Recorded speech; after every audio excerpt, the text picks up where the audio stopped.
warahmatullahi wabarakatuh. Bagaimana kabarnya sobat hari ini? Selalu sehat dan selalu semangat. Sobat, hari ini tentunya menjadi kesempatan buat kita untuk selalu ikhtiar meskipun kita berada di rumah. Doakan selalu semoga negara ini segera melewati masa transisi virus corona. Innallaha yukhayyiruna biqaumin hatta yukhayyiruna bi anfusihim. Kita dianjurkan untuk selalu membuat suasana agar hari ini lebih baik daripada kemarin dan hari esok itu lebih baik daripada hari ini. Allah memberikan kesempatan itu untuk selalu berbuat lebih baik lagi. Di era virus corona seperti sekarang ini hanya perusahaan-perusahaan besar yang mampu eksis. Tentunya dimulai dari proses produksi, dilanjutkan ke proses distribusi, sampai dengan tangan konsumen, semuanya akan terpola dengan manajemen yang bagus. Mengawali dalam proses sebuah perusahaan, tentunya akan melihat seperti apa prospek jasa maupun manufaktur yang didistribusikan sampai ke tangan konsumen. Kita kemarin sudah belajar tentang usaha. Bagaimana dengan sobat-sobat sekalian? Apakah sudah mempunyai usaha? Yuk, kalau sudah lama, sudah mumpuni, sudah mampu kita belajar di industri, di perusahaan khususnya, sekarang saatnya kita keluar. Kita keluar kemudian menentukan dan pindah kuadran dari orang yang bekerja menjadi orang yang memberi kerja. Kemarin ada cabang usaha ekstraktif, kemudian ada cabang usaha agraris, ada juga usaha industri, ada juga usaha manufaktur, ada juga usaha perdagangan, ada juga industri usaha jasa. Yuk saatnya kita sekarang pindah kuadran. Kesempatan kita dari kuadran pertama sebagai seorang pekerja, kita masuk ke kuadran kedua, ketiga sebagai seorang pemberi kerja. Setelah kemarin kita belajar mengenai jenis-jenis usaha dengan bingkai teknologi, maka kita seandainya masuk ke agraris, kita akan membuat pabrikasi, tidak tradisional lagi. Pada saat kita masuk ke ekstrak, bagaimana kita menggali emas, tidak menggunakan ayaan lagi, tidak menggunakan air lagi, tetapi kita sama seperti PT Freeport yang berada di Papua sana, sudah menggunakan teknologi.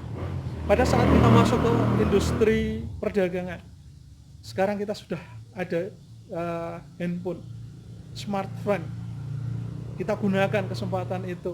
Bagaimana dengan teknologi yang seperti itu? Selanjutnya pada kesempatan kali ini kita akan masuk bagaimana total quality management khususnya di bagian pemasaran. Diawali dari pasar. Konsentrasi kita adalah pelanggan. Maka sebuah proses di perusahaan jasa manufaktur tentunya akan memulainya dari kebutuhan pasar. Masuk ke proses bahan baku, bagaimana bahan baku yang berkualitas, dilanjutkan proses produksi tentunya sampai dengan penjualan dan distribusi dan kembali lagi kepada pasar. Sehingga rotasi perputaran ini yang selalu terjaga, selalu berkualitas, tentunya ini akan bertahan lama. Di dalam total quality management, yang pertama adalah fokus pada pelanggan. Karena kita akan menjual sebuah produk maupun jasa, maka fokus kita adalah konsumen. Apa yang dimaui konsumen, itu yang menjadi target pasar kita. Konsumen menginginkan grade A, grade B, grade C, dan semuanya tercatat. Kalau sudah, maka masing-masing harus punya obsesi terhadap kualitas. Dalam merantai pemasaran, seorang yang mempunyai kemampuan dalam berbisnis tentunya akan menjaga kualitas produk yang kita distribusikan. Bagi seorang penjual, sales, tentunya menjual produk-produk yang sudah punya nama di masyarakat. Toyota kalau di otomotif, Daihatsu, sepeda motor ada Honda, kemudian ada perusahaan-perusahaan makanan seperti produk-produk Indofood, produk Wing. Itu saya pikir seorang sales, seorang penjual itu tidak masalah, karena produk tersebut sudah berada di hati masyarakat. Tetapi bagi produk-produk pemula, produk yang baru aja masuk, Ini menjadi kendala sehingga perlu adanya obsesi terhadap kualitas. Yang berikutnya adalah pendekatan alamiah. Apa yang kita lakukan ini tidak semuanya tercover melewati staf kantor, tetapi mengalir. Karena kita masuknya ke pasar, maka yang kita pelajari adalah pasar. Seperti apa kondisi pasar yang berada di lapangan. Selanjutnya adalah komitmen terhadap jangka yang panjang, bahwa umur produk ini produk yang panjang, maka kita tidak hanya sekedar menjual sekali dua kali, hanya menunggu pangsa pasar yang lewat. Setelah beli sekali karena produknya tidak berkualitas, akhirnya dia tidak akan membeli yang kedua kalinya. Selanjutnya yaitu dalam proses total quality management adanya komitmen dalam satu tim. Bagaimana mendistribusikan kapal api, bagaimana mendistribusikan kopi ABC, bagaimana mendistribusikan kopi Torabika sampai ke tangan konsumen, semua total. Seperti ini loh teknik pemasarannya. Selanjutnya adalah adanya perbaikan sistem secara terus-menerus yang berkesinambungan. Kalau tenaga pemasaran mulai dari sale-nya, marketingnya, promosinya, semua ini ada perbaikan. Kurangnya di mana promosinya, iklannya kurangnya di mana, maka proses pemasaran ini akan berjalan dengan baik. Televisinya, media yang digunakan, ruang lingkup medianya. Yang berikutnya adalah adanya pelatihan dan pendidikan untuk tenaga-tenaga pemasaran. Marketingnya dididik benar-benar. Jangan sampai iklan yang kita keluarkan ini gara-gara SDM-nya kurang begitu menguasai, iklan yang disampaikan, promosi yang disampaikan akhirnya tidak mengena. Pada saat sale itu turun ke bawah, ketemu secara langsung, adanya show di bawah, adanya tampilan di bawah, praktik di bawah, tidak menguasai, justru ini akan menghancurkan pangsa pasar yang ada di bawah, khususnya lebih-lebih untuk produk-produk baru yang mau masuk ke konsumen. Yang berikutnya adalah perbaikan kualitas secara terus-menerus. Terus kualitas pemasarannya, tenaga marketingnya, promosinya, pasarnya, ya kita buat. Berikutnya dalam satu ring manajemen, siapapun pihaknya dalam hal ini adalah proses pemasaran, marketing, itu harus punya satu tujuan, satu visi, bahwa produk ini harus sampai ke tangan konsumen.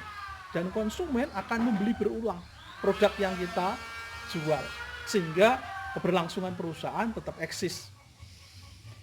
Yang terakhir adalah bagaimana konsumen ini dilibatkan, keterlibatan semua pihak, stakeholder yang ada, tidak hanya sekedar dari perusahaan saja, tetapi dirangkul masyarakatnya.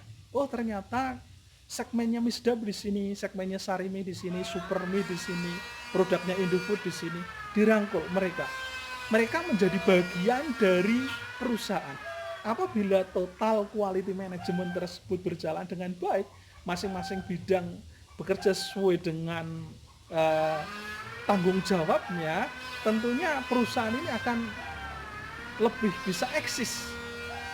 Produk-produknya sampai ke tangan masyarakat dengan baik.